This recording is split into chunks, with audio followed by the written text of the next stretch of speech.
120 secondes de tech vous est présenté par Mon Carnet.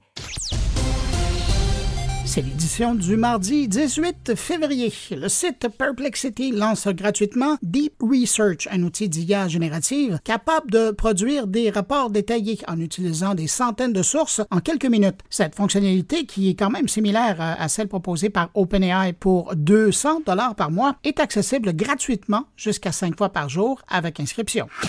Le New York Times autorise désormais ses équipes éditoriales et produits à utiliser des outils d'IA, notamment pour générer des résumés, des titres SEO et du code. Un nouvel outil interne Echo a justement été lancé pour faciliter ces tâches. Les journalistes peuvent employer l'IA pour suggérer des modifications, trouver des idées d'interview et effectuer des recherches, mais il leur est interdit de rédiger ou de réviser substantiellement des articles ou d'y inclure des informations confidentielles. Tencent, le géant chinois de la tech, a annoncé tester son propre modèle d'IA tout en intégrant la technologie de DeepSeek dans ses services, dont la méga application WeChat. Tencent espère ainsi offrir des réponses plus professionnelles et humaines.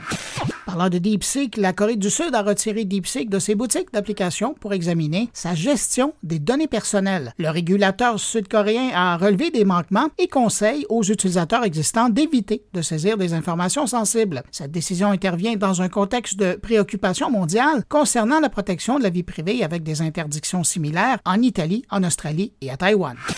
Microsoft a annoncé la suppression de la fonctionnalité d'historique de localisation dans Windows 10 et 11. Cette fonction permettait à des applications comme Cortana d'accéder aux données de localisation des 24 dernières heures. Avec cette suppression, les données ne seront plus enregistrées localement et le paramètre disparaîtra des réglages système. À demain! Pour suivre l'actualité numérique en profondeur, abonnez-vous à Mon Carnet. Articles, entrevues, discussions et réflexions sur le monde numérique vous y attendent. moncarnet.com